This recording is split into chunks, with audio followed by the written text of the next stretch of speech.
legacy carved in stone, defaced by Conqueror's sword. Adhai Din ka Jhonpra stands as a witness to history that was stolen, its roots buried under the guise of a monument that never truly belonged. Namaskar, I am Suruchi Das and you're watching Ritam. Today we delve into a story of a monument shrouded in history and controversy. The Adhai Din ka Jhonpra in Ajmer, Rajasthan. The Ajmer court, which recently admitted the petition seeking survey of Ajmer Sharif Dargah, also renewed demands for the historic Adhai Din ka Jhonpra.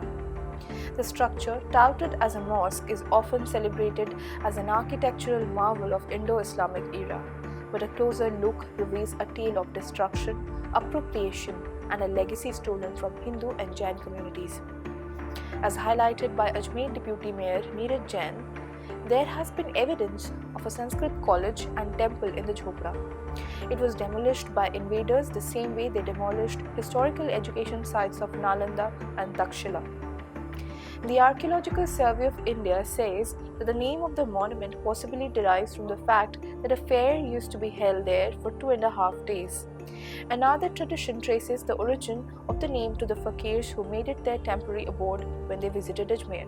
Constructed in 1192, Adhai Din ka Jhonpra was not originally a mosque but a thriving Sanskrit college, an institution of learning and culture that reflected the spiritual and intellectual vibrancy of the 10th century.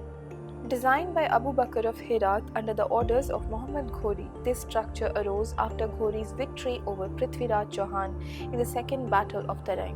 Ghori, awed by the grandeur of Ajmer's temple, commanded his general Qutubuddin Aibak to demolish the temples within a span of just 2.5 days, hence the name Adhai Din.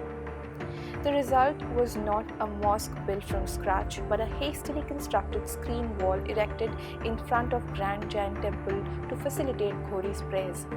The transformation of this sacred Hindu and Jain space into an Islamic structure was brutal. Built using materials taken from demolished Hindu and Jain temples, the mosque's architecture still bears evidence of its original identity.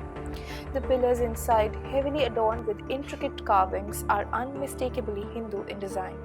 Their bulbous bases and tapering shafts, along with the square base and decorative motifs, mirrors the architectural style of rock temples seen across India. The mosque's inscriptions too tell a story.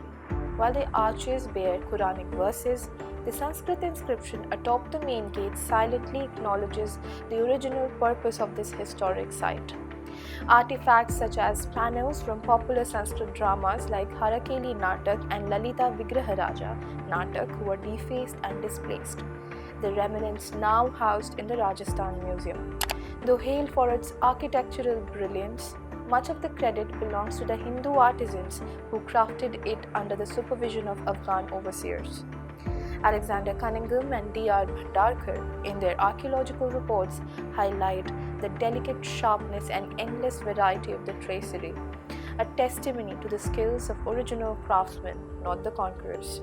Today, the site stands forlorn, its history obscured by neglect.